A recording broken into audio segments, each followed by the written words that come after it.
कुछ डर ऐसे होते हैं जो समय के साथ फीके नहीं पड़ते, बल्कि हर गुजरते साल के साथ और गहरे हो जाते हैं। यह कहानी भी ऐसे ही एक डर की है, जो आज भी 73 साल की उम्र में किसी के दिल में जिंदा है। यह घटना मेरे दादाजी की सगी बहन के साथ घटी थी। उस समय वे लगभग 21 वर्ष की थीं और अपने माता पिता व भाई बहनों के साथ एक छोटे से गांव में रहती थीं। सर्दियों का मौसम था, वही सर्दी जिसमें धुंध जमीन से उठकर आसमान तक फैल जाती है और रातें असामान्य रूप से खामोश हो जाती हैं। एक शाम वे पड़ोस के गांव से लौट रही थीं।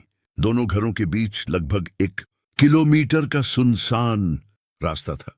चारों तरफ घनी धुंध, ठंडी हवा और अंधेरा। रास्ता ठीक से दिखाई नहीं दे रहा था, इसीलिए उन्होंने हाथ में टॉर्च पकड़ी हुई थी और तेज कदमों से आगे बढ़ रही थी।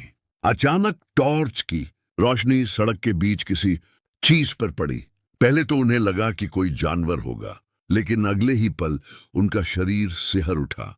वह कोई सामान्य जीव नहीं था, वह पूरी तरह काली परछाई जैसा था। टॉर्च की पूरी रोशनी उस पर होने के बावजूद उसकी कोई साफ आकृति दिखाई नहीं दे रही थी। बस उसकी लाल आंखें चमकती हुई जैसे अंधेरे में जलते हुए अंगारे। डर तब और बढ़ गया जब वह परछाई धीरे धीरे उनकी ओर बढ़ने लगी। हर कदम के साथ उसका आकार बदल रहा था, कभी ऊंचा, कभी छोटा, कभी फैलता हुआ। लेकिन एक चीज हमेशा एक सी रही, उसकी काली भयावह आकृति। घबराकर उन्होंने मदद के लिए चिल्लाना शुरू कर दिया और पूरी ताकत से वापस उसी पड़ोसी के घर की ओर दौड़ पड़ी। सांस फूल चुकी थी, दिल जोर जोर से धड़क रहा था। जैसे ही वे घर के आंगन में पहुंची, पीछे मुड़कर देखा, वह परछाई धुंध में घुलकर गायब हो चुकी थी। पड़ोसी उन्हें इस हाल में देखकर घबरा गए और तुरंत अंदर ले आए।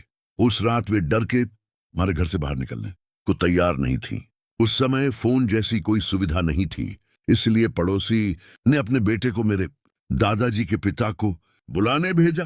पूरी रात उन्होंने एक शब्द भी नहीं कहा। सुबह जब घर वाले इकट्ठा हुए, तब उन्होंने अपनी पूरी आपबीती सुनाई। दादाजी की दादी ने कहा कि यह कोई साधारण चीज नहीं थी, यह एक छलावा था जो अपनी शक्ल बदलकर अकेले लोगों को डराता है। और उस रात वे बिल्कुल अकेली थीं। यह घटना उन्हें इतनी गहराई तक डरा गई कि पूरे 1 हफ्ते तक वे घर से बाहर नहीं निकली। आज 73 साल बाद भी जब घर में कोई नहीं होता, तो वह डर फिर से जिंदा हो उठता है। शायद कुछ परछाइयां धुंध के साथ गायब हो जाती हैं, लेकिन कुछ परछाइयां इंसान के दिल में हमेशा के लिए बस